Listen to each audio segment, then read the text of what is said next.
Selamat pagi, Bapak Ibu Saudara sekalian. Selamat datang dalam acara Sarapan Sabda bersama saya, Pak Separman. Sarapan kita pada pagi hari ini diambil dari Matius 23, mulai dengan ayat 29. Matius 23 mulai 29. Demikian firman Tuhan. Celakalah kamu ahli-ahli Taurat dan orang-orang munafik, orang-orang Farisi. Hei kamu orang-orang munafik, sebab kamu membangun makam nabi-nabi dan memperindah tugu orang-orang saleh, dan berkata, jika kami hidup di zaman nenek moyang kita, tentulah kami tidak ikut dengan mereka dalam pembunuhan nabi-nabi itu. Tetapi dengan demikian, kamu bersaksi terhadap diri kamu sendiri bahwa kamu adalah keturunan pembunuh nabi-nabi itu. Jadi pedulilah juga nenek moyangmu. Hei kamu ular-ular, hei kamu keturunan ular beludak, bagaimanakah mungkin kamu dapat meluputkan diri dari hukuman neraka? Sebab itu lihatlah, aku mengutus kepadamu nabi-nabi, orang-orang bijaksana dan ahli-ahli Taurat. Separuh di antara mereka akan kamu bunuh dan kamu salibkan, yang lain kamu sesat di rumah-rumah ibadahmu dan kamu aniaya dari kota ke kota, supaya kamu menanggung akibat penumpahan darah yang tidak bersalah mulai dari Habil orang benar itu sampai kepada Zakaria anak Berek ya, yang kamu bunuh di antara tempat kudus dan mesbah. Aku berkata kepadamu, sesungguhnya semua ini akan ditanggung angkatan ini. Nah, Bapak Ibu Saudara sekalian yang dikasihi Tuhan, kecaman keras Tuhan Yesus kepada orang Farisi dan ahli Taurat yang disebut orang-orang munafik itu memang keras sekali, tetapi memang itulah isi hati dan usaha dan kepercayaan orang-orang Israel yang diwakili oleh para pemimpin agamanya.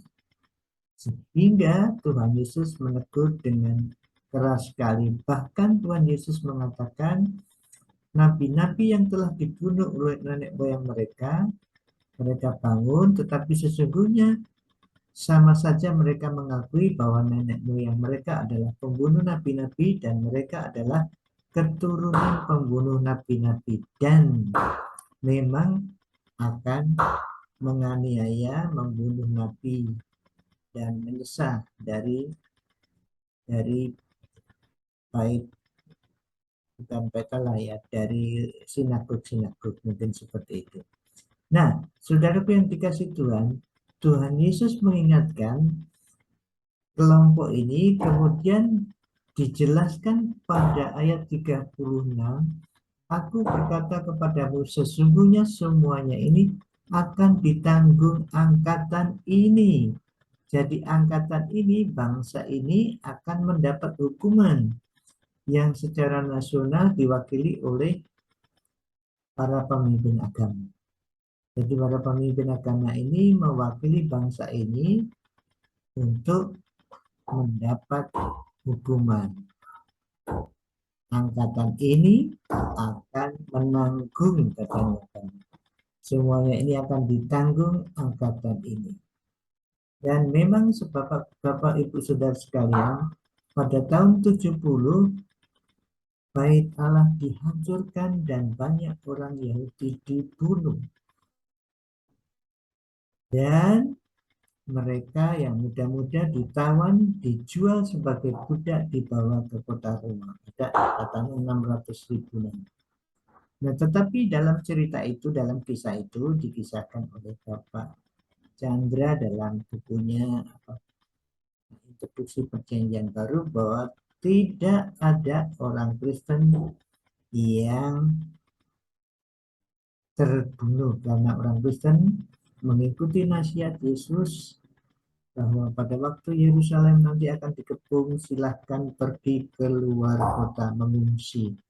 Dan menurut buku itu, orang Kristen mengungsi. Jadi saudaraku yang dikasih Tuhan, ada akibat dari mereka secara fisik. Mereka dihukum Tuhan dengan hancurnya Yerusalem dan sampai sekarang tidak atau belum dibangun bait Allah yang diagung-agungkan oleh orang Israel. Bahkan sekarang dipakai untuk itu ya, jadi masjid itu. Itu dosa angkatan itu yang ditanggung oleh generasi sekarang juga. Mari kita berhikmat supaya tidak memimpin orang ke dalam jalan yang salah, yang sesat. Nah, para pemimpin agama, pemimpin Kristen, mari kita sadar supaya kita tidak seperti orang Farisi memimpin umat ke jalan yang tidak benar sehingga menanggung hukuman, menanggung akibat. Mari kita mendoakan orang-orang Kristen, para pemimpin agama, Bapak Pendeta, penginjil, dosen-dosen teologi Kristen, supaya mereka diberi hikmat Tuhan untuk mengajarkan kebenaran firman dengan baik. Mari kita berdoa. Bapa kami yang di surga, kami sadar dengan sesadar-sadarnya bahwa akibat dari penolakan-Mu, orang Israel mendapat hukuman, khususnya angkatan itu dihancurkannya bait Allah, sehingga mereka harus sadar bahwa yang sekarang diperlukan adalah percaya kepada Tuhan Yesus sebagai Tuhan dan Juru Selamat. Kami berdoa untuk orang-orang Yahudi yang dimanapun juga berada Tuhan. Oh, kami mohon pada penginjil-penginjil yang mendapatkanmu. Kami syukuri organisasi-organisasi yang berusaha memenangkan orang yang. Kami juga mohon untuk para pemimpin Kristen kami yang di Indonesia ini. Kiranya Tuhan memberi hikmat, memberikan pengajaran yang tepat, pengajaran yang tidak menyesatkan mereka, Tuhan, kesempatan untuk belajar, baca buku-buku yang baik, sehingga mereka bertumbuh di dalam pengenalan dan pengetahuan akan Yesus, sehingga bisa menyampaikannya kebenaran dengan sesuai dengan ajaran-Mu kepada umat mereka. Terima kasih Tuhan hari ini. Nama Tuhan Yesus. Amin. COVID belum selesai, Bapak Ibu Saudara, mari kita progres, pakai masker, jaga jarak, jauhi kerumunan, sering cuci tangan, dan tidak usah pergi kalau tidak penting. Tuhan Yesus memberkati Bapak Ibu Saudara dan saya. Amin.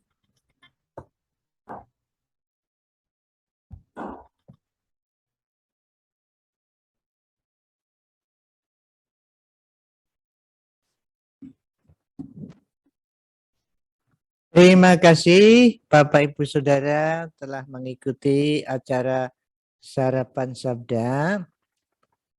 Jikalau ada kritik atau saran, silakan menghubungi kami. Ini ya. Jadi kalau ibu-ibu punya kritik supaya acara kita lebih baik lagi atau ingin kontak, silakan hubungi kami dengan WA Saparman 0818979114 atau kirim email saparman2021@gmail.com. Terima kasih, Tuhan memberkati Bapak Ibu Saudara sekalian. Tuhan memberkati. Amin.